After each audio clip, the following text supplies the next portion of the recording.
प्रत्येक माणूस तुमच्यासारखाच विचार करेल अशी अपेक्षा ठेवली की निराशा ठरलेलीच असते. लोक बदलतात, परिस्थिती बदलते. म्हणून कुणावरही अति अवलंबून राहू नका. कमी बोलणं ही कमजोरी नसते, तर अनेक चुका टाळण्याची शहाणपणाची पद्धत असते. सर्वांशी चांगलं वागा, पण प्रत्येकावर अंधविश्वास ठेवू नका. तुमच्या नियंत्रणाबाहेर असलेल्या गोष्टींबद्दल जास्त विचार करून स्वतःची मानसिक शांती बिघडवू नका. वेळ कधीही थांबत नाही, ती बदलते. पण जर तुम्ही वेळ वाया घातलात, तर तीच वेळ तुम्हाला बदलून टाकते.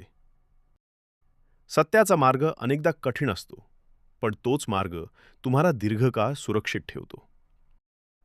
खोटेपणा क्षणिक आराम देतो, पण नंतर मोठं नुकसान करतो. स्वतःचा सन्मान जपायला शिका, कारण तो कोणीही भेट म्हणून देत नाही. खरा आनंद पैशात नसतो, तो मनःशांतीत असतो. आणि लक्षात ठेवा, आज ज्या व्यक्तीकडे तुम्ही दुर्लक्ष करता, उद्या त्याच व्यक्तीची तुम्हाला गरज भासू शकते. म्हणून विचार बदला, दृष्टी बदला आणि आयुष्य बदला.